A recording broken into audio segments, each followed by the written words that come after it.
I got to tell you, I'm not usually super bullish or an excitable person, but today's little video clip we're going to take a look at with BlackRock CEO Larry Fink makes me pretty darn bullish. And you've probably already seen this clip circulating around. It's been quite the talk today. And if you're unfamiliar, this is BlackRock CEO Larry Fink. Yes, that is that BlackRock that is going for a Bitcoin ETF.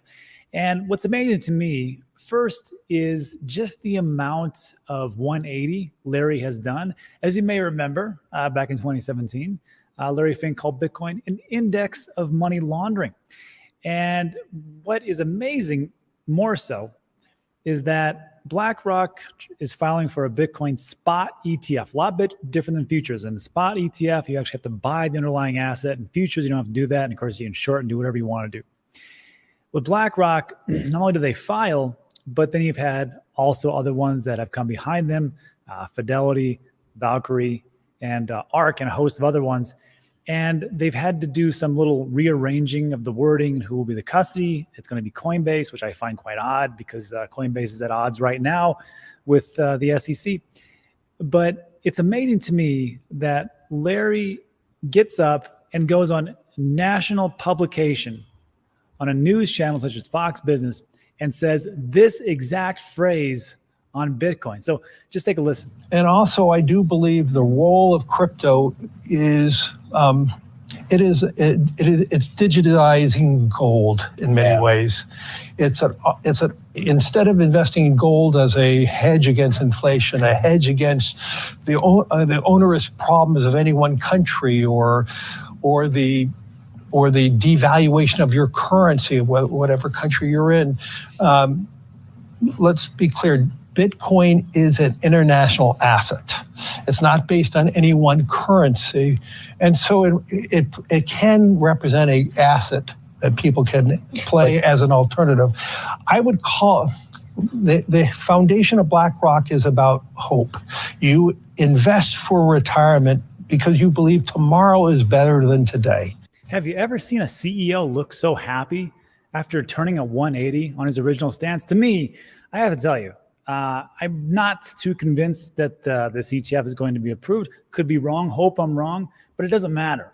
It doesn't matter because the largest hedge fund, the largest asset manager that is out there, which is BlackRock, with its 9 trillion plus assets under management, just came out and let everybody globally know exactly how big Bitcoin actually is and where things are going. So to me, again, I'm not usually majorly bullish, but you can't get much more bullish than that. Let me just think about that in the comments section. And to me, it's also interesting, the timing. We can take a look right now that, I don't know if you knew this, but the top performing assets in 2023, number one is Bitcoin. Next one is information tech. NASDAQ's up 38%. Communication, 36%. Consumer discretionary, Russell 1000 growth, 27%. The worst is crude oil, down 12%. Energy, down 9%. Utilities, down 5%. And financial, down 3%. But when I took a look at this, I'm like, is that true? Are we really up 80% for the year? Time goes by so fast. And I took a look at it, and this is from January 1st, 2023, when we launched this year. We were at 16,674. And now, of course, we're roughly almost at 31,000. So yeah, we're doing pretty miraculous. Not miraculous, doing pretty darn good. So again, I think it's just interesting timing that everybody kind of just sees it like, hey, this asset really is crushing it right now. And I got to tell you, as time moves on, even though we're up 80%, Bitcoin, the white paper was in 2008, Genesis locked in 2009, there's still going to be people that are going to say, it's just a tulip bubble. And those people are moronic because I don't know if you know about this, but Tulip Mania only lasted a maximum of 3 years. So there comes a point when you have to really think to yourself, why don't I understand Bitcoin? What does everybody know that I don't know? And maybe how should I get on board? Anyhow, that's what we have for that piece. And then also, I don't know if you knew this, but Bitcoin is no longer correlated to U.S. stocks. Crypto analytics firm Block Scholes says. And if you want to take a look at correlation and a host of other different macro and crypto on-chain analysis, there's Ben's website in the Cryptoverse. I steal from it every single time that I possibly can. And right here, you can see the S&P, and you can do whatever you want to. You can compare Bitcoin, total market cap, XRP, Cardano, Dogecoin to a secondary asset. And in this case, we're going to do S&P 500. And now again, if it's zero, then of course it's just null and void. It's just inert. If we're talking about positive, then it's up to 1, which means it's totally, perfectly correlated to the markets. And if it's negative, it's doing the exact opposite.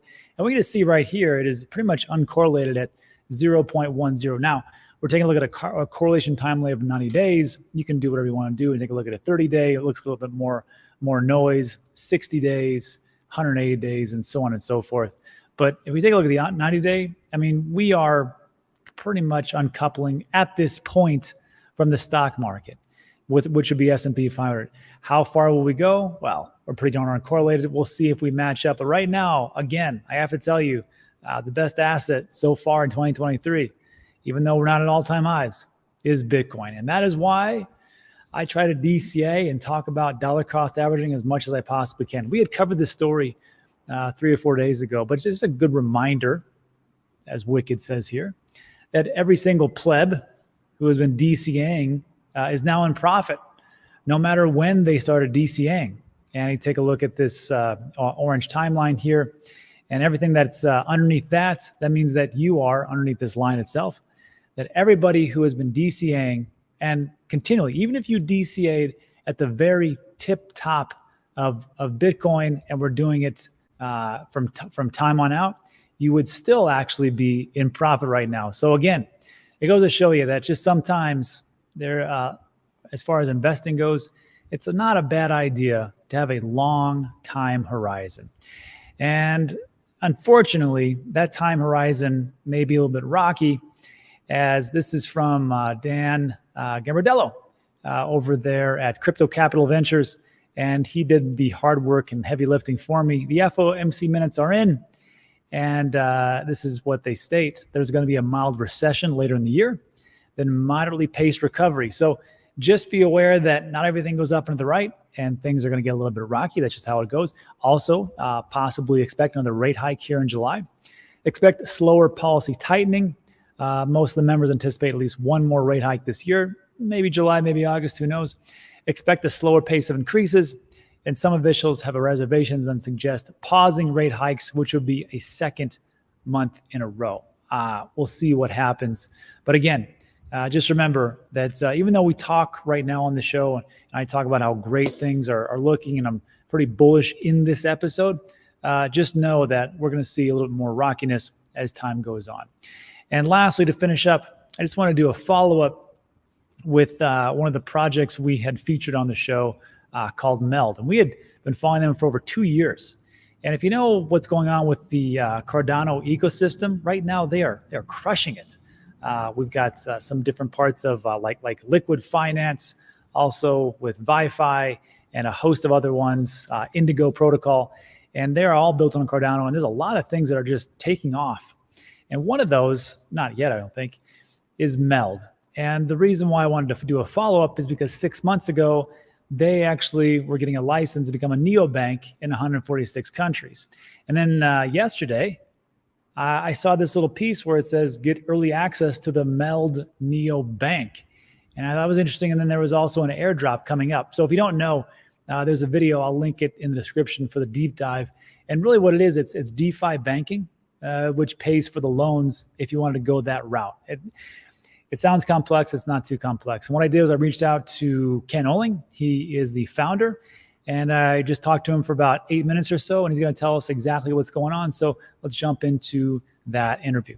So here's what's going on. We just did a little piece, and we talked about this neobank that you guys have started up. And we had talked about this 6 months ago. Crypto product became its own neobank in 146 countries. And not surprisingly, we had talked about your project 2 years ago. I can't believe it's been that much time. And now here we are talking about the Meld Neobank and what's happening and MeldFi access. So the question I have for you, I've got threefold. First of all, just do a quick Meld recap for it. What is it? What's coming up? Second piece is access to Neobank. What does that mean? And what's the benefits? And let's just talk about it. Let's air it out. Prime Trust versus Meld as custody as it pertains to everything else that has collapsed which would be the Voyager, the Celsius, the FTXs. And lastly, let's get to the big thing is how can we verify the things you're going to say? So, Ken, let's jump into it. What the heck's MELD? What is it? And what's coming up? Yeah, like you said, thanks, Rob. We started 2 years ago now. And the basic idea was to have a lending and borrowing protocol that allowed you to lock up your crypto in a smart contract in a non-custodial way and then borrow fiat against it. So that led us to needing to create our own bank because we weren't able to work with any existing institutions. They weren't willing to work with a crypto company. Sure. So we followed that path, and it's been long and painful and a real struggle, but we finally got to the point where we are now allowing access for a crypto neobank to be able to offer both fiat services and connected to a non-custodial wallet. Gotcha. Okay, so that part all makes sense. And then just real quick, MELD, as far as like a high level, what is MELD supposed to do? Loans that pay themselves. That's what we talked about before, but what is it moving into?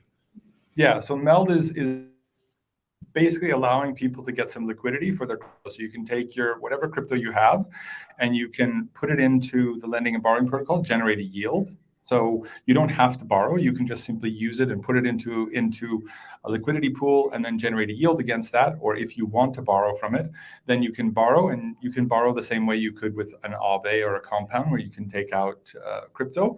Or, and this is the unique component, you're able to actually take out fiat. And that fiat goes from the lending and borrowing protocol directly into your bank account. Gotcha. I got to tell you, when people hear the word yield, everything puckers up, let's be honest. But I will tell you this, everybody who stakes with DNews, which is a Cardano stake pool, you guys are earning yield, and not too bad, as a matter of fact, over the last 2 years or so. And you guys have based things on Cardano as well as Avalanche, correct? We started on Cardano, and now we've expanded out to Avalanche. We're building our own layer one built on the Avalanche subnet architecture. So from a technical perspective, we're our own layer one. And that's what allows us to have really capital efficient transactions. It allows us to do tight integration between the banking side and the blockchain. So one of the things we wanted to do is pull some of these banking transactions and put them on chain, sort of see the benefits of on-chain data, not just simply take the traditional route of traditional finance. Perfect. All right, so that'll lead me to our next question.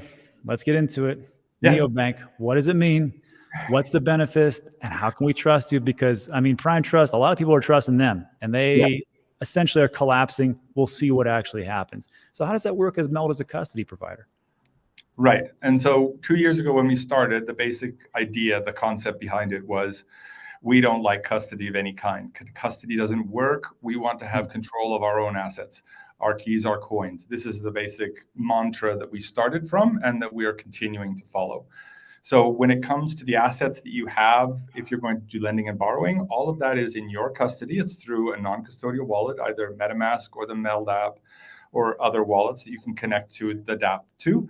And kind of in a strange way, it's also the same case on the fiat side. So what we're getting is an electronic money license based in Lithuania. And that affords us to handle money. So we can take deposits and do debit cards and do transactions. But we can't keep the money. We can't hold the money. We have no control over the money. We only facilitate transactions, and we sort of facilitate the deposit of it. But the actual deposit happens at the Central Bank of Lithuania. So in that sense, also the fiat side is non-custodial for us. Gotcha. Okay. Well, that sounds pretty good. So when we're talking about access to a neobank, it is essentially an online bank that you can move funds through, but it's actually, you guys don't do the movement itself or the storage. It's actually in the central banks, right? We do the movement. We don't do the storage. We facilitate all the transactions. We make it so that you can take your fiat. We support 15 different currencies. You can convert it to different fiat. You can use it in a debit card. You can convert it to crypto. You can convert crypto back to fiat. We facilitate the movement of the digital asset and the fiat, but we just don't handle it. We don't keep it. We're just moving it from one place to another. Gotcha. Okay. So that would lead me to one of our last questions. And also, well, actually, it brings up, there's two questions I have. First of all, where is this going to be allowed? I'm in America, so I don't think that's going to be come over here. Or is it America, Europe, Asia markets? Where is this going to be available? Yeah, so we really wanted to go to the US, but in the current climate in the US and the sort of position that the SEC and Treasury have had, I don't blame you. we think that it's going to be too dangerous for us to sort of operate in that space. We need a bit more clarity as of right now. That might change. We really want to offer it to Americans, but it's just a big question mark. We will be offering it to expats, so Americans living abroad, like myself. That's no problem. But actually, Americans living in the States, at this point in time, it's going to be difficult. Outside of that, other than sanctioned countries like Iran and North Korea, we can offer this, or we are offering this service to anybody who wants to sign up. Excellent. Okay. And then here's the last question then. Ken, I don't believe you. Yeah. So here's the thing. I've had a lot of people on the show and they tell me great stuff and then they've been lying to me. How can we verify this? Correct. Exactly. It's true. How can we verify this? Because, I mean, you can't trust it. You got to verify nowadays. 100%. And that's part of the reason why we've taken what you might consider to be a difficult path. So on the crypto side, it's not a problem because it's a non-custodial wallet. Everything is on chain. You own it. You control it. It's yours. On the banking side, that's not the case, right? On the banking side, yes, there are regulations for what you can and can't do. So some of those regulations can help in regards to transparency.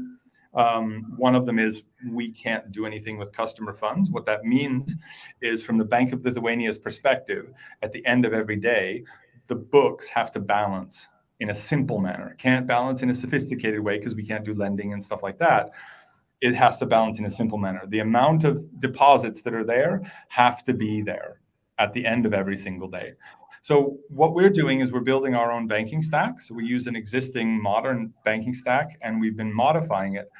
So some of these transactions and some of these balances will be going on chain. So we'll be taking some of the banking information and bringing it on chain for this formal direct verification. So for example, if you take your Bitcoin, you lock it up into a smart contract and you want to borrow fiat against it, you get that on chain all the way to the point where the exchange happens from crypto to fiat, right?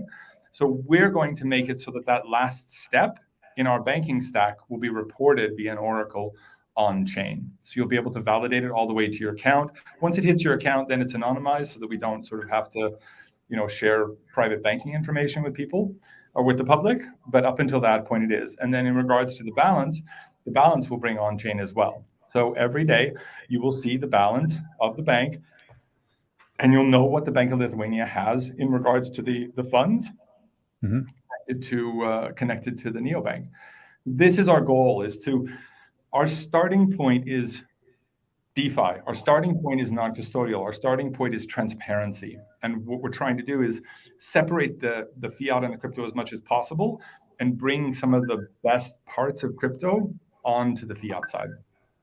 Gotcha. Okay. That would lead me, well, this is the last question. Last, I swear to God, this is the question. So, I mean, this all sounds great and everything else. Like, I know how to take a look at on-chain data and take a look at it, but a lot of people don't. So like something like this, like if you take a look at ETHScan, you can see all the different transactions and people like, that's great. But I'm going to guess that some of my subscribers, the people, or you watching this video right now, you may know how to actually take a look at this, but some people don't. Ken, how can we learn about on-chain data analysis? Do you have anybody you could bring on that would show us specifically what's going on-chain as far as MELD goes? And in a modern way, right? Because it's not about one chain anymore. It's about multiple chains because you're bridging now. Right. So, I mean, Pepe, our CTO, he's been leading us now for almost a year. He'd be a perfect person to bring on and talk about this. He can walk through all the details, but he also can talk about it in a very, very natural and sort of normal person way, not in necessarily a technical way. Cool. Well, okay, I'm going to hold you to it. We'll have Pepe on. We'll do like a quick video education series, so we can show people how to take a look at on-chain data analysis, especially as it pertains to MELD on Cardano and Avalanche, and move from there. Ken, thanks so much for stopping by. We appreciate it. Thank you, Rob. It's always nice to be here. All right, I'll see you. All right, everybody, let's jump back. All right. So Ken, thanks again for stopping by. I really appreciate it. Also, as a little reminder, Meld hasn't taken off yet. And I'm not giving you financial advice. I am super biased because I've invested into Meld. I hope you should know that. Everything I talk about on this channel is because I own it. But you can see here that even at its all-time high, which we're taking a look at May of 2023, which wasn't too far ago, we're looking at 2 cents. And right now, it's roughly a penny and a half. So we're talking about 33% down, which is actually better than a lot of cryptos that are out there. And this was in a heavily bearish market. So again, I think things looking pretty good for Meld. I'll let you be the decider for that and what you want to do with your finances. And lastly, I just want to remind everybody that unfortunately in the comment section, there's a lot of spam. It's because we use a service called YouTube Guard or YT Guard. And right now, for some reason, YouTube has decided to dispel them and not allow them to have integration. So right now, you're going to see a little bit more spam than you usually would. And for that, we apologize. We're trying to get YouTube or YT Guard back on. And hopefully it can wipe out all the spam. But for right now, we have to do a thing manually because all the bots are out. But that's it for today. So look, if you like today's video, give it a thumbs up. Consider subscribing. A lot of things are going on. It's only going to accelerate as we get into the Bitcoin halving, which will be around March or April of 2024 and beyond. So that is what is going on for today. So thanks so much for stopping by. We appreciate it. And I'll see you on the next one.